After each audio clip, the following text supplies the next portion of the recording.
Bună ziua! Am văzut că veniți de la Direcția Generală de Asistență Socială. Aveți ajutor social?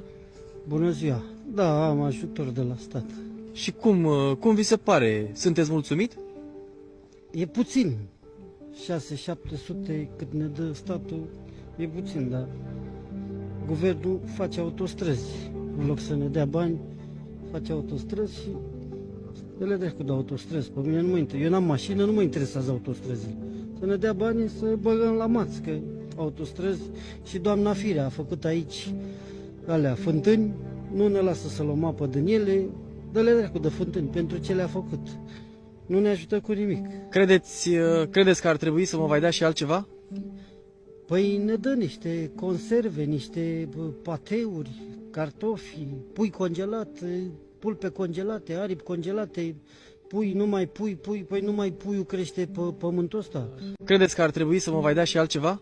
Să ne mai dea și nouă un avocado, un suhi, lumea mănâncă, un quinoa de-astea, o păstrugă, un somon. Aveți și ceva sugestii pentru guvernanți?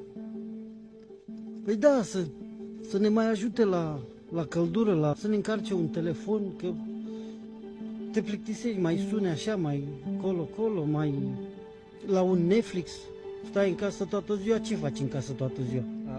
Așa, te mai uiți pe un Netflix, o cafea dimineață, o astea. Eu nu mă trezesc dimineață, dar așa ca idee, să îți faci treaba. Și până la ce oră vă treziți dimineața? Pe la două așa, eu nici nu pot să ies dimineața, că eu am bradicardie sinusală. Și eu dacă iau aerololece, eu leșin pe loc. Ați încercat să vă căutați de muncă?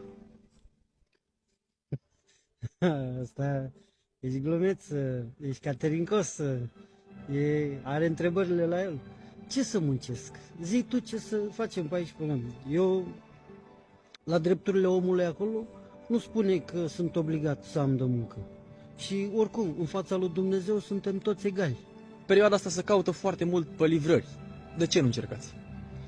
Am lucrat și eu câteva zile de dimineață, dar să te scoli în continuu la 6-7 nu e treabă.